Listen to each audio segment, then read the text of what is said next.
Please join me in welcoming to the stage Nick Thompson and Ray Kurzweil.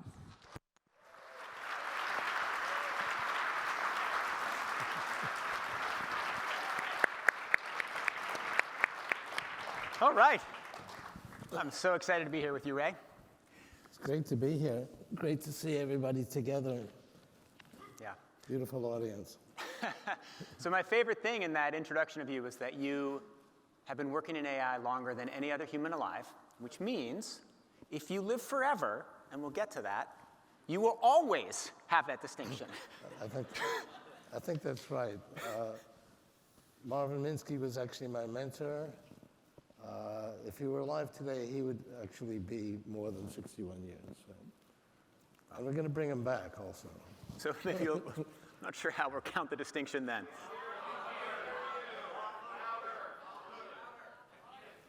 All right, so we're going to fix the audio. But this is what we're going to do with this conversation. I'm going to start out asking Ray some questions about where we are today. We'll do that for a few minutes. Then we'll get into what has to happen to reach the singularity, so the next 20 years.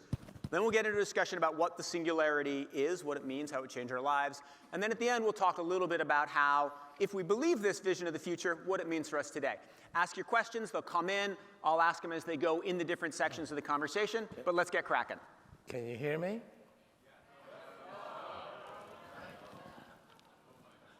You can't hear Ray.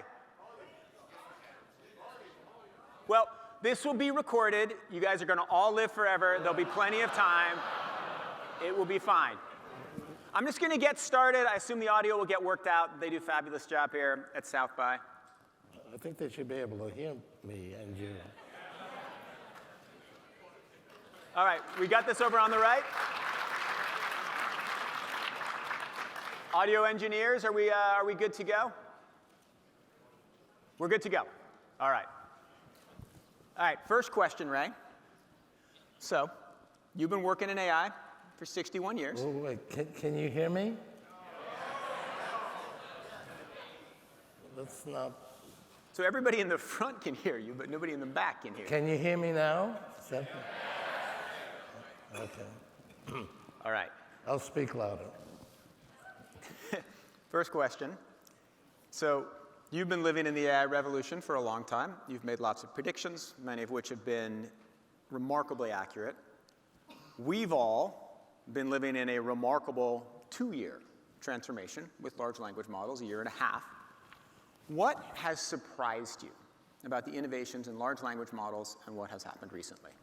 Well, I did finish this book a year ago and didn't really cover large language models, so I delayed the book to cover that.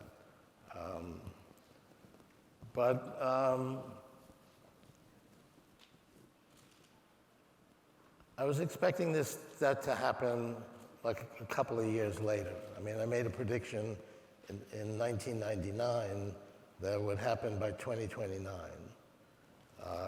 And we're not quite there yet. But we will. But it looks like it's maybe a year or two ahead of schedule. So that was maybe a bit of a surprise. Are you predicted back in 1999 that a computer would pass the Turing test in 2029. Are you revising that to something more closer to today? No, I'm still saying 2029. The definition of the Turing test is not precise. We're going to have people claiming that the Turing test has been solved, and people are saying that GPT-4 actually passes it, some people. So it's going to be like maybe 2 or 3 years where people start claiming, and then they continue to claim, and finally everybody will accept it. So it's not like it happens in one day. But you have a very specific definition of the Turing test. When do you think we'll pass that definition? Well, the Turing test is actually not that significant, because that means that you can, a computer will pass for a human being. And what's much more important is AGI, automatic general intelligence, which means that it can emulate any human being. So you have one computer, and it can do everything that any human being can do. And that's also 2029. It all happens at the same time. But nobody can do that. I mean, just take an average large language model today. You can ask it anything, and it will answer you pretty convincingly. No human being can do all of that. And it does it very quickly. It'll write a very nice essay in 15 seconds. And then you can ask it again, and it'll write another essay. And no human being can actually perform at that level. Right, so you have to dumb it down to actually have a convincing Turing test. To have a Turing test, you have to dumb it down. Yeah. Let me ask the first question from the audience, since I think it's quite relevant to where we are, which is, Brian Daniel, is the Kurzweil curve still accurate? Say again? Is the Kurzweil curve still accurate? Yes, in fact, can they see that? Let's pull the slides up. First slide. So this is an 80-year track record. This is an exponential growth. A straight line on this curve means exponential curvature. If it was sort of exponential but not quite, it would curve. This is actually a straight line.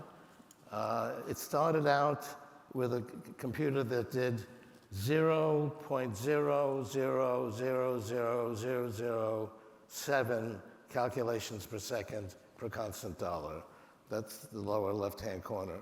At the upper right-hand corner, it's 65 billion calculations per second for the same amount of money. So that's why large language models have only been feasible for 2 years. We actually had large language models before that, but it didn't work very well. And this is an exponential curve. Technology moves in an exponential curve. We see that, for example, having renewable energy come from the sun and wind. That's actually an exponential curve. It's increased, it's gone, we've decreased the price by 99.7%. We've multiplied the amount of energy coming from solar energy a millionfold.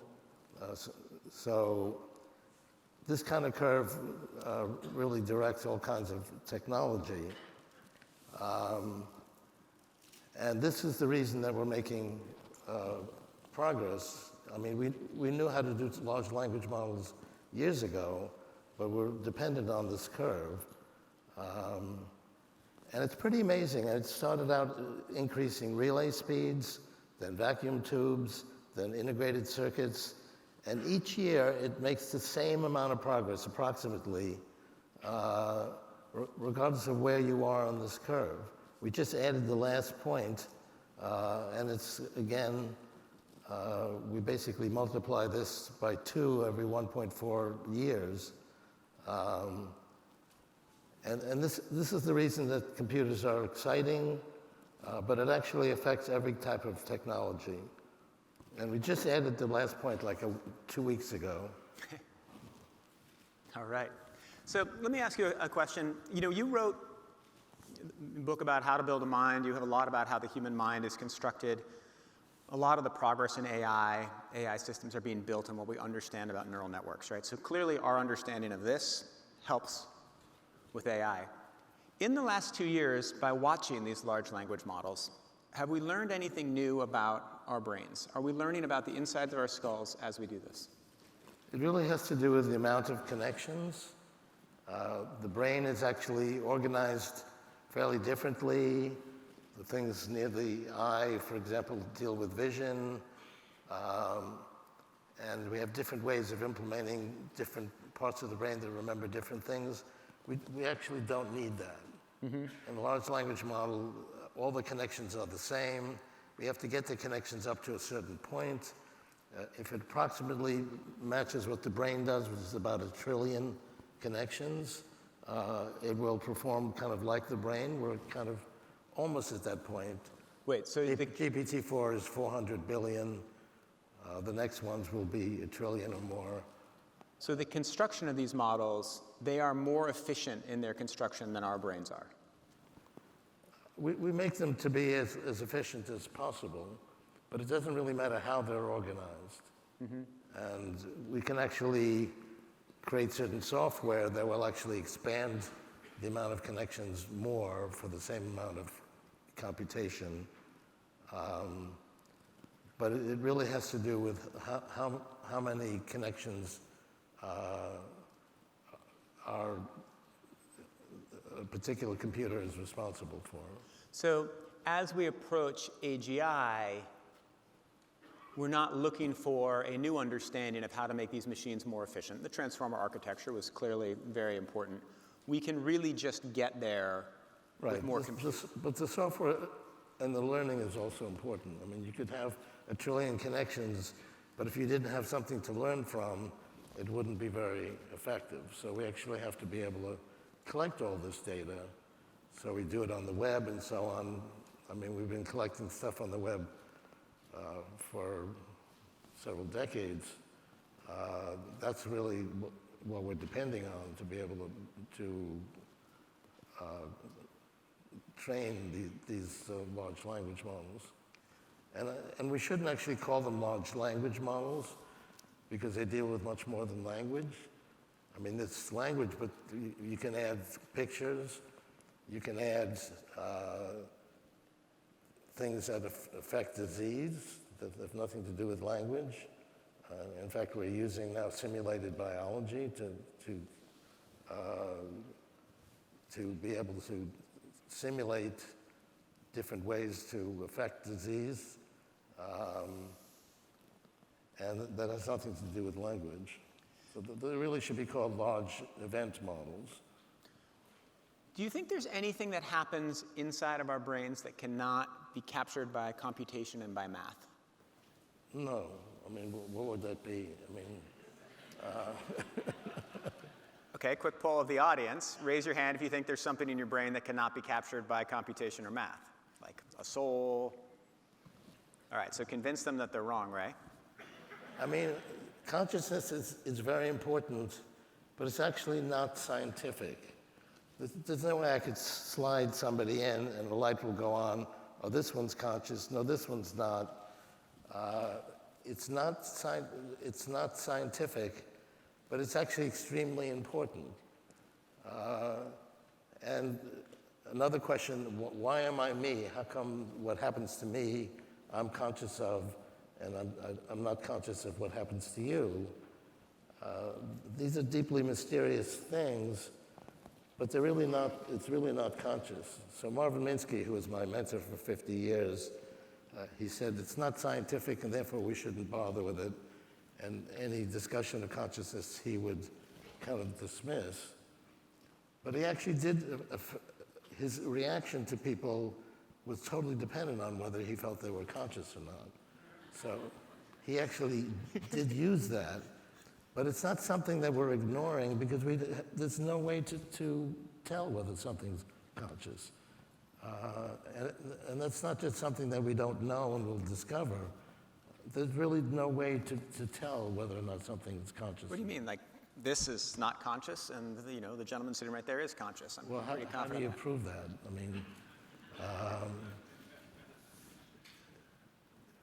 I mean, we kind of agree with that humans are conscious. Some humans are conscious, not all humans. But how about animals? We have a big disagreement. Some people say animals are not conscious, and other people think animals are conscious. Maybe some animals are conscious and others are not. There's no way to prove that. Okay, I want to run down this consciousness question, but before we do that, I want to make sure I understood your previous answer correctly. So the feeling I get of being in love, or the feeling, any emotion that I get, could eventually be represented in math in a large language model. Yeah, I mean, certainly the behavior, the feelings that you have if you're with somebody that you love is definitely dependent on what the connections do. You can tell whether or not that's happening. All right. And back to... Is everybody here convinced? Not entirely. All right, well, close enough. So you don't think that it's worth trying to define consciousness. I mean, you spend a fair amount in your book giving different arguments about what consciousness means. But it seems like you're arguing on stage that we shouldn't try to define it. There's no way to actually prove it. I mean, we have certain agreements. I agree that all of you are conscious. You actually made it into this room, so that's a pretty good indication that you're conscious. But that's not a proof. And there may be human beings that don't seem quite conscious at the time. Are they conscious or not? And animals, I mean, I think elephants and whales are conscious, but not everybody agrees with that. So at what point can we then essentially, how long will it be until we can essentially download the entire contents of your brain and express it through some kind of a machine? That's actually an important question because we're going to talk about longevity. We're going to get to a point where we have longevity escape velocity, and it's not that far away. I think if you're diligent, you'll be able to achieve that by 2029. That's only 5 or 6 years from now. So right now you go through a year, use up a year of your longevity, but you get back from scientific progress right now about 4 months. But that scientific progress is on an exponential curve. It's going to speed up every year. And by 2029, if you're diligent, you'll use up a year of your longevity with the year passing, but you'll get back a full year. And past 2029, you'll get back more than a year. So you'll actually go backwards in time. Now, that's not a guarantee of infinite life because you could have a 10-year-old and you could compute his longevity as many, many decades, and he could die tomorrow. But what's important about actually capturing everything in your brain, we can't do that today, and we won't be able to do that in 5 years. But you will be able to do that by the singularity, which is 2045. And so at that point, you can actually go inside the brain and capture everything in there. Now, your thinking is going to be a combination of the amount you get from computation, which will add to your thinking, and that's automatically captured. I mean, right now, anything that you have in a computer is automatically captured today, and the kind of additional thinking we'll have by adding to our brain, that will be captured. But the connections that we have in the brain that we start with, we'll still have that. That's not captured today, but that will be captured in 2045. We'll be able to go inside the brain and capture that as well.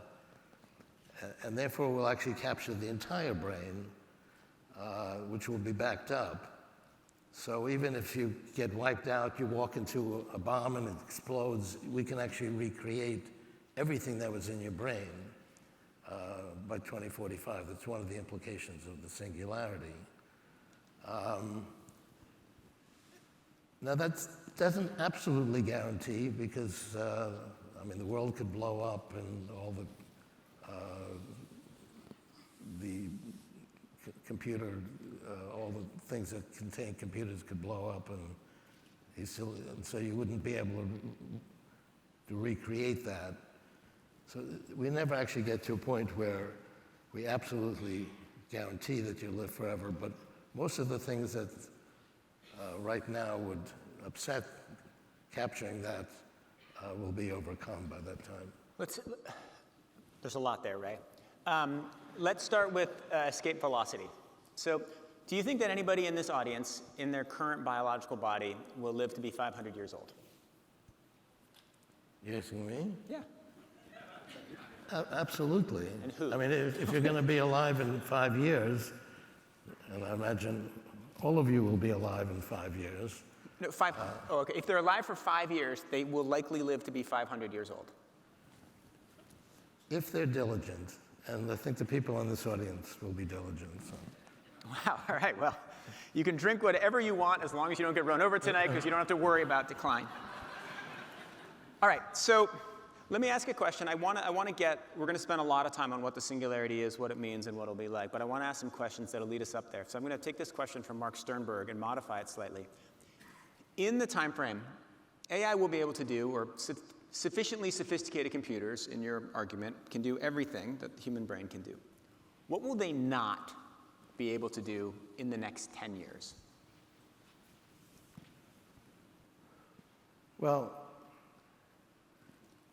one thing has to do with being creative. And some people they'll be able to do everything a human can do, but they're not going to be able to create new knowledge. That's actually wrong, because we can simulate, for example, biology. And the Moderna vaccine, for example, we didn't do it the usual way, which is somebody sits down and thinks, well, I think this might work, and then they try it out, and it takes years to try it out on multiple people, and it's one person's idea about what might work. They actually listed everything that might work, and there was actually several billion different mRNA sequences, and they said, let's try them all. And they tried every single one by simulating biology, and that took 2 days. So one weekend, they tried out several billion different possibilities, and then they picked the one that turned out to be the best, and that actually was the Moderna vaccine up until today. Now, they did actually test it on humans. We'll be able to overcome that as well, because we'll be able to test using simulated biology as well. They actually decided to test it. It's a little bit hard to give up testing on humans. We will do that. So you can actually try out every single one, pick the best one, and then you can try out that by testing on 1 million simulated humans and do that in a few days as well. And that's actually the future of how we're going to create medications for diseases. And there's lots of things going on now with cancer and other diseases that are using that. So that's a whole new method. This is actually starting now. It started already with the Moderna vaccine. We did another cure for a mental disease that's actually now in stage 3 trials. That's going to be how we create medications from now on. But what are the frontiers? What can we not do? So that's where a computer is being creative. Mm-hmm. And it's not just actually trying something that occurs to it. It makes a list of everything that's possible and tries it all. Is that creativity, or is that just brute force with maximum capability? It's much better than any other form of creativity. And yes, it's creative, because you're trying out every single possibility, and you're doing it very quickly, and you come up with something that we didn't have before. I mean, what else would creativity be? All right, so we're going to cross the frontier of creativity. What will we not cross? What are the challenges that will be outstanding in the next 10 years? Well, we don't know everything, and we haven't gone through this process. It does require some creativity to imagine what might work, and we have to also be able to simulate it in a biochemical simulator. So we actually have to figure that out, and we'll be using people for a while to do that. So we don't know everything. I mean, to be able to do everything a human being can do is one thing, but there's so much we don't know that we want to find out. And that requires creativity. That will require some kind of human creativity working with machines. All right, let's go back to what's going to happen to get us to the singularity. So clearly, we have the chart that you showed on the power of compute. It's been very steady, moving straight up, on a logarithmic scale in a straight line. There are a couple of other elements that you think are necessary to get to the singularity. One is the rise of nanobots, and the other is the rise of brain-machine interfaces. And both of those have gone more slowly than AI. So convince the audience that... Well, it would be slow, because anytime you affect the human body, a lot of people are going to be concerned about it. If we do something with computers, we have a new algorithm, or we increase the speed of it, nobody really is concerned about it. You can do that. Nobody cares about any dangers in it. I mean, that's the reality. There's some dangers that people care about. Yeah, Yes. but it goes very, very quickly. That's one of the reasons it goes so fast. But if you're affecting the body, we have all kinds of concerns that it might affect it negatively. And so we want to actually try it on people.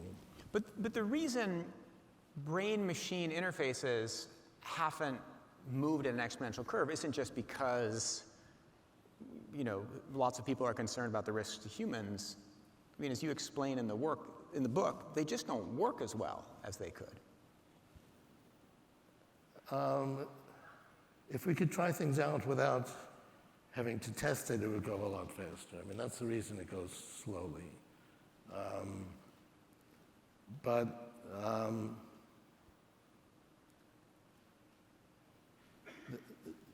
There's some thought now that we could actually figure out what's going on inside the brain and put things into the brain without actually going inside the brain. We wouldn't need something like BrainLink.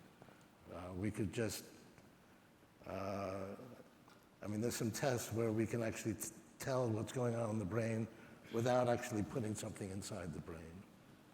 And that might actually be a way to do this much more quickly.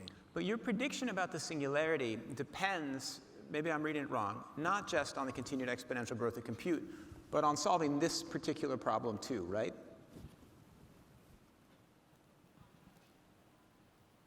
Yes, because we want to increase the amount of intelligence that humans can command.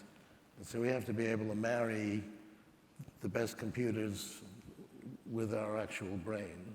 And why do we have to do that? Because like right now, here I go, I have my phone. In some ways this augments my intelligence, it's wonderful. But it's very slow.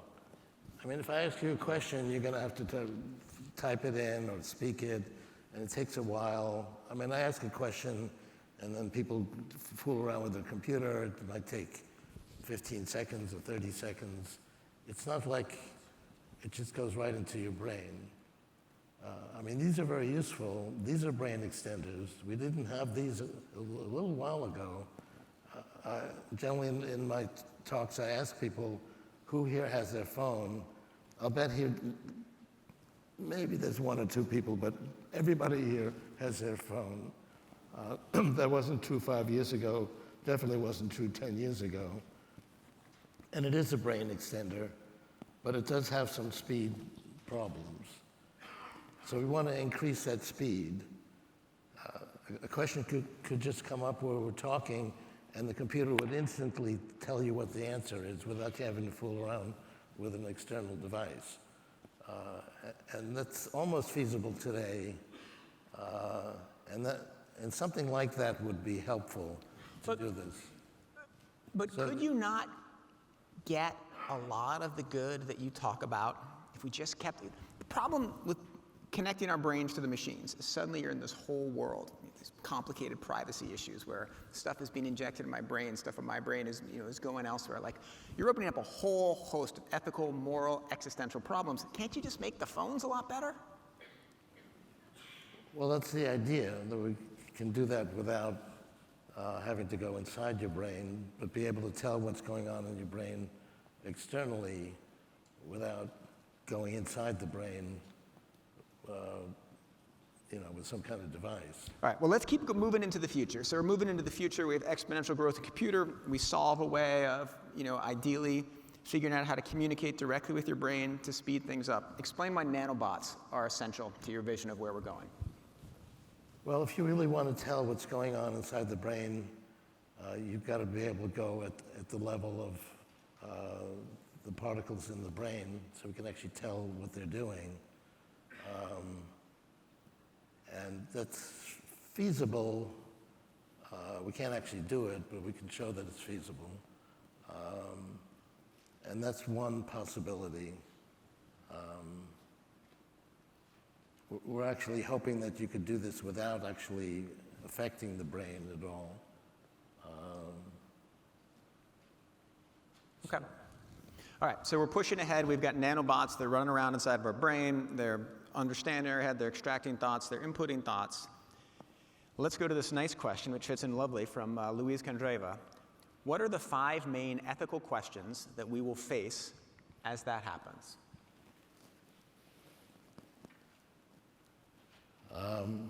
Is 4 enough? 4 is fine. There might even be 6, Ray, but you can give us 4.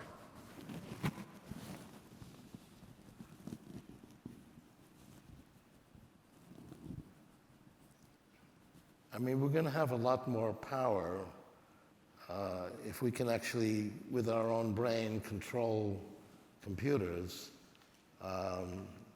Does that give people too much power?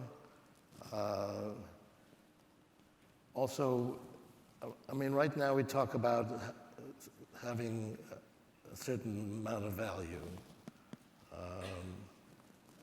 based on your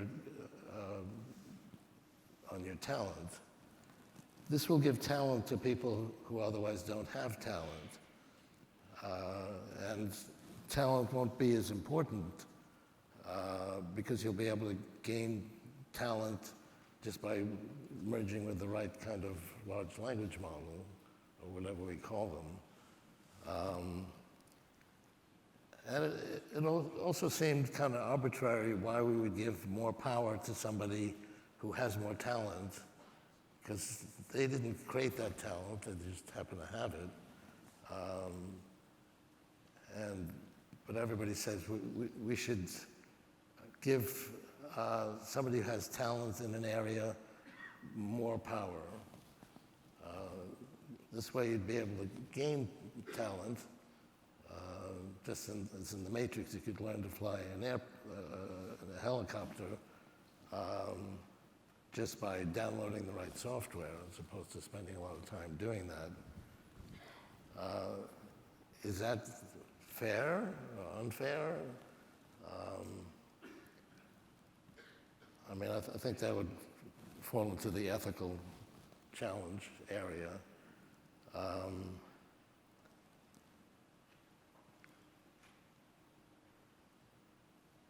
And it's not like we get to the end of this and say, okay, this is finally what the singularity is all about, and people can do certain things and they can't do other things, but it's over. We'll never get to that point. I mean, this curve is going to continue, the other curve is going to continue indefinitely.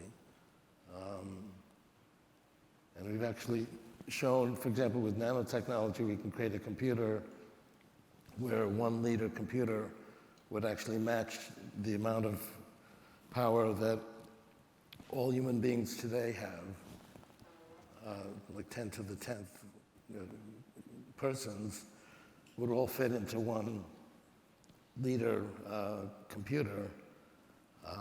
Does that create ethical problems? So I mean, a lot of the implications kind of run against what we've been assuming about human beings. Wait, on the talent question, which is super interesting, do you feel like everybody, when we get to 2040, will have equal capacities? I think it will be more different because we'll have different interests, and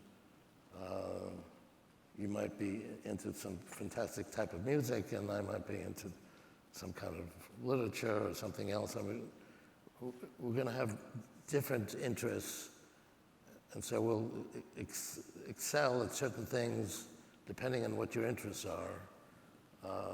So it's not like we all have the same amount of power, but we'll all have fantastic power compared to what we have today. And if you're in Texas where there are no regulations, you'll probably get it first instead of you in Massachusetts. Yeah, exactly, yeah. Let me ask you another ethical question while we're on this one. So about a few minutes ago, you mentioned the capacity to replicate someone's brain and bring them back. So let's say I do that with my father, passed away 6 years ago, sadly.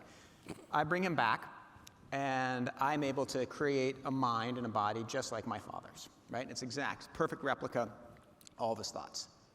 What happens to all the bills that he owed when he died? Because that's a lot of money, and a lot of bill collectors call me. Do we have to pay those off, or are we good? Well, we're doing something like that. with my daughter, and you can read about this in her book, and it's also in my book. We collected everything my father had written. Now, he died when I was 22, so he's been dead for more than 50 years. And we fed that into a large language model and basically asked it the question, of all the things he ever wrote, what best answers this question? And then you can put any question you want. And then you could talk to it. You'd say something, you'd then go through everything he ever had written and find the best answer that he actually wrote to that question. And it actually was a lot like talking to him. You could ask him what he liked about music. He was a musician. He actually liked Brahms the best. And it was very much like talking to him. And I report on this in my book, and Amy talks about this in her book. And Amy actually asked the question, could I fall in love with this person, even though I've never met him? And she does a pretty good job. I mean, you really do fall in love with this character that she creates, even though she never met him.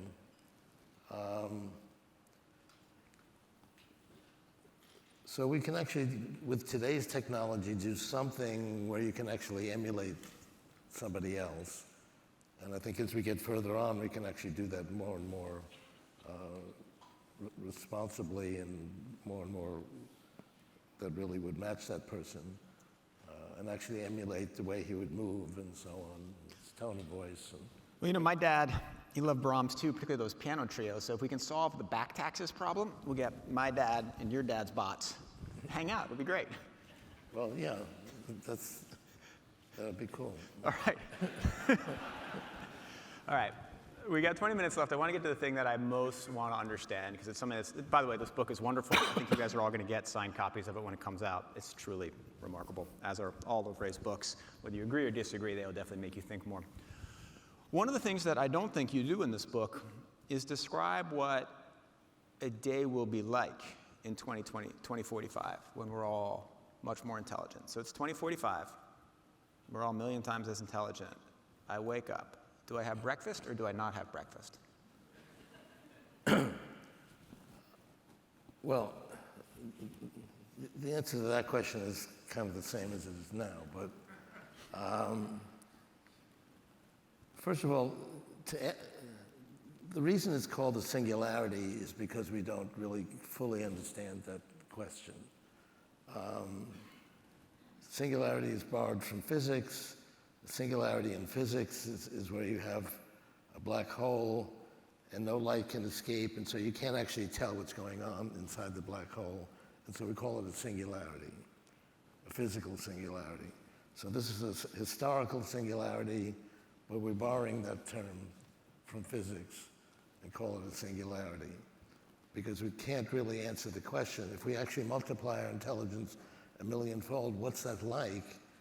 It's a little bit like asking a mouse, gee, what would it be like if you had the amount of intelligence of this person? The mouse wouldn't really even understand the question. It does have intelligence, has a fair amount of intelligence, but it couldn't understand that question. It couldn't articulate an answer. That's a little bit what it would be like for us to take the next step in intelligence by adding all the intelligence that the singularity would provide. Wait. I just want to make sure I understand. But I'll give you one answer. I said if you're diligent, you'll achieve longevity escape velocity in 5 or 6 years. And if we want to actually emulate everything that's going on inside a brain, let's go out a few more years, say to 2040, 2045. Now there's a lot, you talk to a person, they've got all the connections that they had originally, plus all this additional connections that we add through having them access computers, and that becomes part of their thinking. So can you, suppose that person like blows up, or something happens to their mind, you definitely can recreate everything that's of a computer origin, because we do that now. Anytime we create anything with a computer, it's backed up. So if the computer goes away, you've got the backup and you can recreate it. It says, okay, but what about their thinking in their normal brain that's not done with computers? We don't have some ways of backing that up. When we get to the singularity by 2045, we'll be able to back that up as well. Because we'll be able to figure out, we'll have some ways of actually figuring out what's going on in that sort of non-mechanical brain. And so we'll be able to back up both their normal brain as well as the computer edition. And I believe that's feasible by 2045. But in your vision of it, So you can back up their entire brain. Now that doesn't guarantee, I mean, the whole world could blow up and you lose all the data centers, and so it's not absolute guarantee. that would be a shame. But what I don't understand is, will we even be fully distinct people if we're sharing memories and we're all uploading our brains to the cloud and we're getting all this information coming back directly into our neocortex? Are we still distinct? Yes, but we could also find new ways of communicating. So if the computers that extend my brain interact with computers that extend your brain, we could create something that's like a hybrid or not. And it would be up to our own decision as to whether or not to do that. So there'll be some new ways of communicating. Let me ask another question about this. This is what, when I was reading the book, this is where I kept getting stuck. You were extremely optimistic. Right? You're optimistic about where we are today. You're optimistic that technology has been a massive force for good. You're optimistic that it will continue to be a massive force for good. Yet there is a lot of uncertainty in the future you were describing. Well, first of all, I'm not necessarily optimistic. There are things that can go wrong. We had things that can go wrong before we had computers. When I was a child, atomic weapons were created, and people were very worried about an atomic war. We would actually get under our desk and put our hands behind our head to protect us against an atomic war, and it seemed to work, actually. We're still here. But if you would ask people, we had actually 2 weapons that went off in anger and killed a lot of people within a week. And if you would ask people, what's the chance that we're going to go another 80 years and this will never happen again, nobody would say that that was true. But it has happened. Now, that doesn't mean it's not going to happen next week. But anyway, that's a great danger. And I think that's a much greater danger than computers are. Yes, there are dangers, but the computers will also be more intelligent to avoid kinds of dangers. Yes, there's some bad people in the world, but I mean, go back 80, 90 years. We had 100 million people die in Asia and Europe from World War II. We don't have wars like that anymore. We could, and we certainly have the atomic weapons to do that. And you could also imagine computers could be involved with that. But if you actually look, and this goes right through War and Peace. First of all, if you look at my lineage of computers, going from a tiny fraction of one calculation to 65 billion, that's a 20 quadrillion fold increase that we've achieved in 80 years. And look at this, US personal income. This is done in constant dollars. So this has nothing to do with inflation. And this is the average income in the United States. It's multiplied by about 100-fold.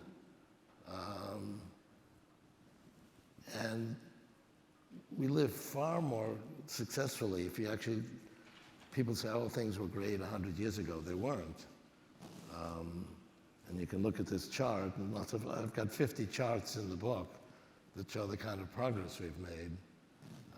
Number of people that live in dire poverty has gone down dramatically. And we actually did a poll where they asked people, people that live in poverty, has it gone up or down? 80% said it's gone up. But the reality is it's actually fallen by 50%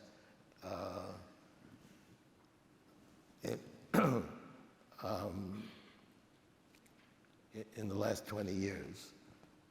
So what we think about the past is really the opposite of what's happened. Things have gotten far better than they have. And computers are going to make things even better. I mean, just the kind of things you can do now with a large language model didn't exist 2 years ago. Do you ever worry that, take it as a given, computers have made things better, take it as a given that personal income will keep going up. Do you ever worry it's just coming too quickly and it'll be better if maybe the slope of the Kurzweil curve was a little less steep? That's a big difference from the past. I mean, talk about what effect did the railroad have? I mean, lots of jobs were lost, or even the cotton ginny that happened 200 years ago. And people were quite happy making money with the cotton ginny, and suddenly that was gone, and machines were doing that. And people say, well, wait till this gets going, all jobs will be lost. And that's actually what was said at that time. But actually, income went up, more and more people worked. We created, and if you say, well, what are they going to do? You couldn't answer that question because it was in industries that nobody had a clue of. Like, for example, all of electronics. So things are getting better even if jobs are lost. Now, you can certainly point to jobs, like take computer programming. Google has, I don't know, 60,000 people that program computers, and lots of other companies do. At some point, that's not going to be a feasible job. They can already code. Large language models can write code. Not quite the way an expert programmer can do, but how long is that going to take? It's measured in years, not in decades. Nonetheless, I believe that things will get better because we wipe out jobs, but we create other ways of having an income. And if you actually point to something, let's say this machine, and this is being worked on, can wash dishes. You just have a bunch of dishes, it'll pick the ones that have to go in the dishwasher and clean everything else up, and that will wash dishes for you. Would we want that not to happen? Would we say, well, this is kind of upsetting things, let's get rid of it? It's not going to happen, and no one would advocate that. So we'll find things to do, we'll have other methods of distributing money, and it'll continue these kinds of curves that we've seen already. It's kind of remarkable that we got large language models before we got robotic dishwashers. You have grandchildren. You know, what would you tell a young person? You know, they buy in, they agree that, or, you know, how would you tell them to best prepare themselves for what will be if you're correct, a remarkably different future? I'd be less concerned about what will make money and much more concerned about what turns them on. They love video games, and so they should learn about that. They should read literature that turns them on. some of those literature in the future will be created by computers, but and find out what in the world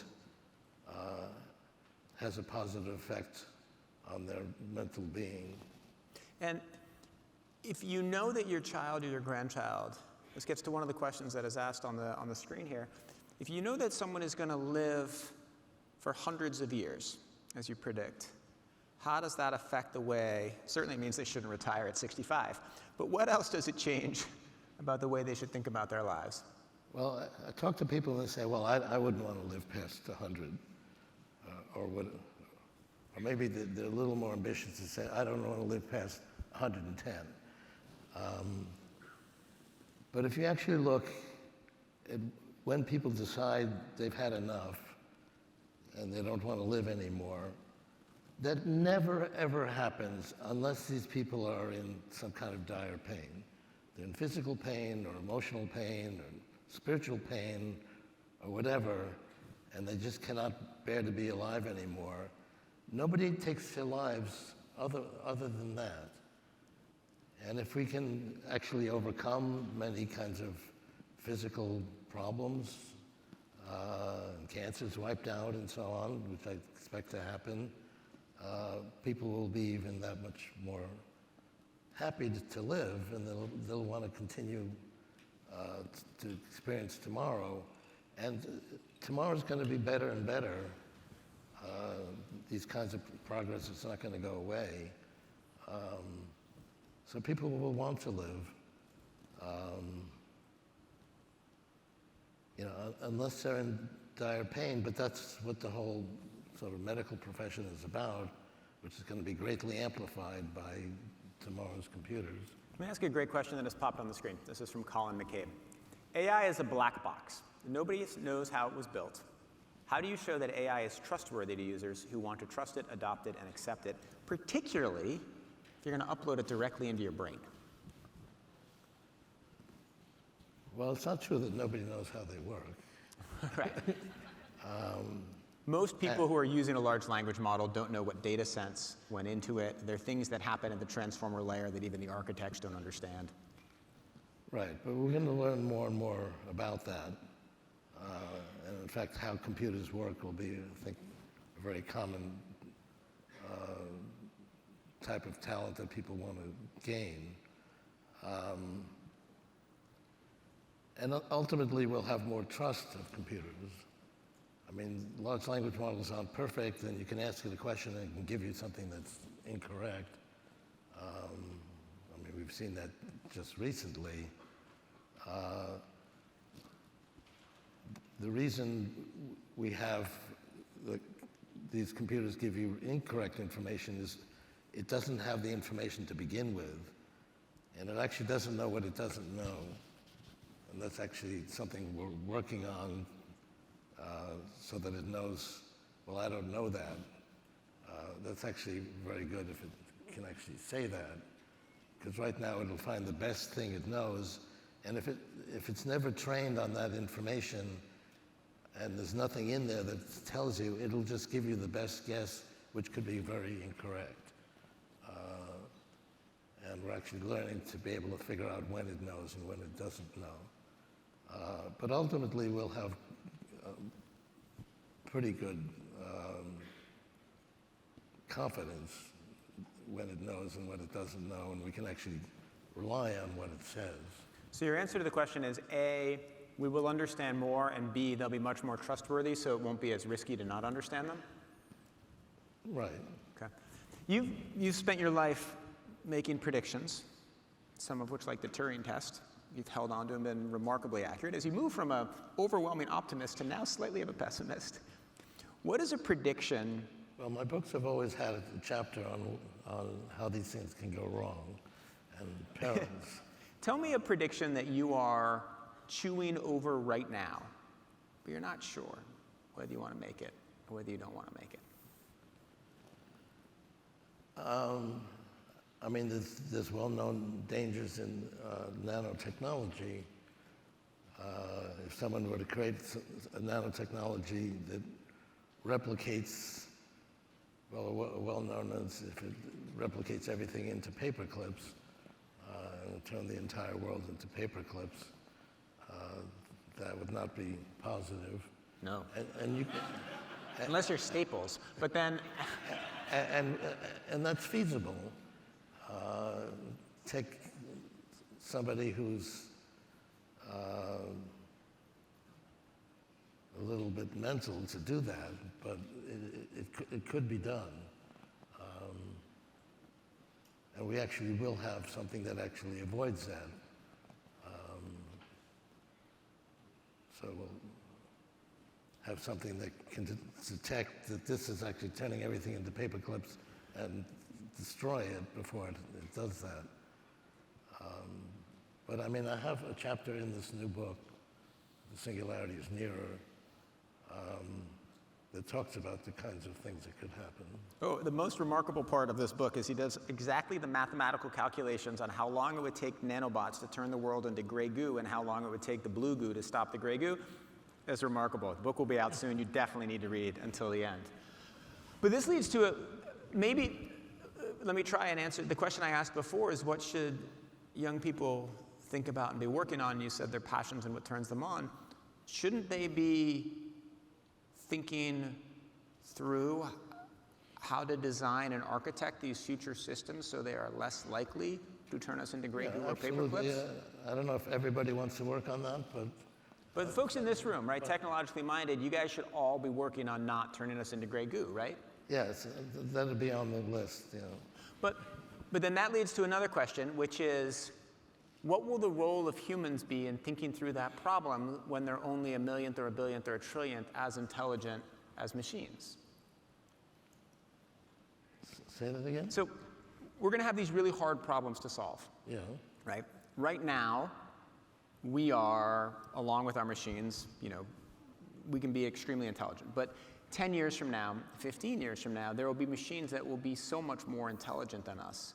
What will the role of humans be in trying to solve these problems? I see those as extensions of humans. And we wouldn't have them if we didn't have humans to begin with. And humans have a brain that can think these things through, and we have this thumb. It's not really very much appreciated, but like whales and elephants actually have a larger brain than we have, and they can probably think deeper thoughts, but they don't have a thumb, and so they don't create technology.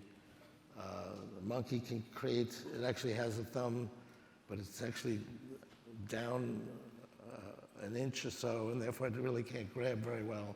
So it can create a little bit of technology, but the technology it creates cannot create other technology. So the fact that we have a thumb means we can create integrated circuits that can become a large language model. That comes from the human brain. And it's actually trained with everything that we've ever thought. Anything that human beings have thought, it's been documented, and it can go into these large language models. And everybody can work on these things. And it's not true, well, only certain wealthy people will have it. I mean, how many people here have phones? If it's not 100%, it's like 99.9%. And you don't have to be kind of from a wealthy group. I mean, I see people who are homeless who have their own phone. It's not that expensive.